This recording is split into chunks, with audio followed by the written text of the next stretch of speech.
Բարև ձեզ, հարգելի հայրենակիցներ, այսօր ուզում եմ խոսել Պաշտպանության նախարարի կողմից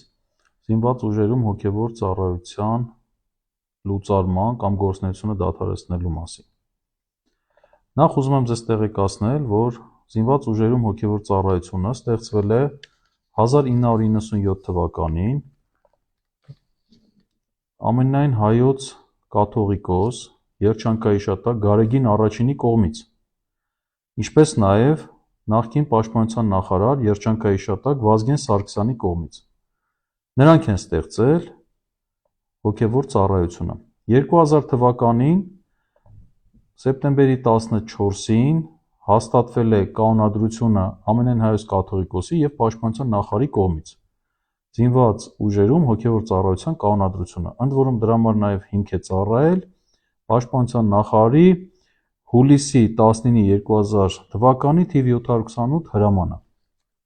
Ես ուզում եմ ձեզ ընթերցել այդ կանոնադրության նպատակներից երկուսը։ Ուրեմն այսպես.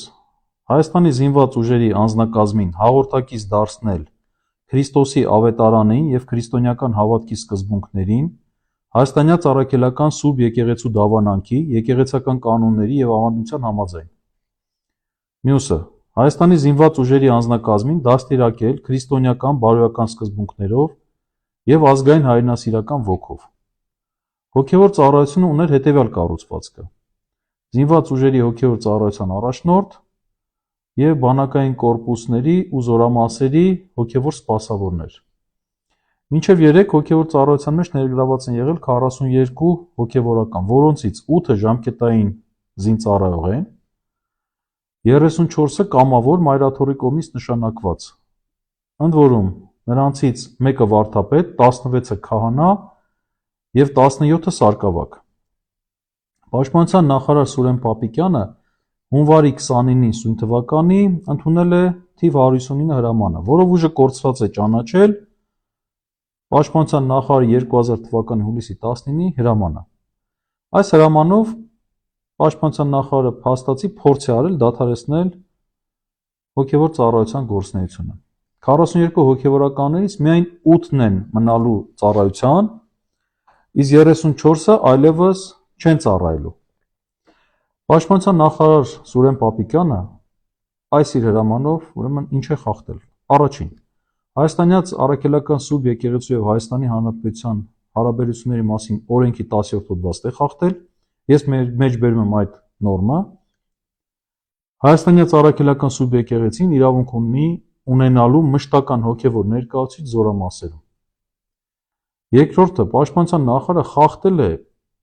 պաշտպանության նախարարի կողմից և ամենայն հայոց կաթողիկոսի կողմից հաստատված կանոնադրության 5.1 կետը։ Ինչ է ասում այդ կետը։ Հոգևոր ծառայությունը լուծարվում է ամենայն հայոց կաթողիկոսի օրհնագրով և պաշտպանության նախարարի հրամանով։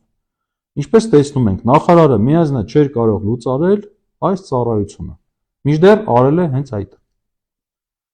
Այս գործընթացի առիթը հանդիսացել է այն, որ գնդերեսները հրաժարվել են պաշտպանության նախարարության պահանջով միանալ Նիկոլ Փաշինյանի նախաձեռնված հակաեկեղեցական ծրագրին։ Գնդերեսների հետ կապված հանդիպումների ճնշումների մասին մամուլում նաև հրապարակումներ եղան։ Սա իրավական կողմն է, իսկ բարոյահոգեբանական կողմը նա է, որ այս իշխանությունը իրականում թիրախավորել է ազգային եկեղեցուն։ Փոխանակ ամեն ինչ անեն, որ բանակը հեռու պահեն այս ամոթալի հալածանքներից, անում են ուղիղ հակառակը։ Փոխանակ բանակի ղեկավարությունը ամեն ինչ անի, որ ունենանք իսկական քրիստոնյա զինվորականներ, անում է ուղիղ հակառակը և ինքն էլ իր հերթին միջամտում է եկեղեցու ներքին գործերին։ Իրական քրիստոնյա զինվորականը նա է, ով հավատում է Քրիստոսին, չի վախենում մահվանից։ Դուք պատկերացնում եք, թե այդ դեպքում մենք ինչ անձի և ինչ պաշտպանի հետ գործ կունենանք։ Մարդ, ով մահվանից չի վախենում, նա չի լքի իր ընկերոջը նեղության պահին, փոքրոգության պատճառով չի փախչի, փախուստի չի դիմի և պատրաստ կլինի իր Աստծու և հայրենիքի համար նահատակության գնալ։ Այսպիսի մեկ զինվորը արժե թշնամու 100 զինվորից ավելին։ Եվ պատկերացրեք հիմա եկեղեցականներին մուտքը ըստ էության արգելելով մեր բանակ, ինչ մեծ վնաս են հասցնում բանակին եւ մեր ազգին։ Հավատացեք, եկեղեցահալած այս քաղաքականության հաշիվը վճարելու ենք ազգով եւ ծանր ու մեծ գին ենք վճարելու։ Ցավալի է այս գիտակցումը, բայց բնականաբար այլ տարբերակ մենք չունենք, քանի որ իշխանությունը անում է ինչ որ մտքին գալիս է եւ մեր հանրությունն էլ ցավոք պատշաճ կամ այնպիսի արձագանք չի տալիս, որ այս իշխանությունն իր տեղը իմանա։ Լավ մնացեք։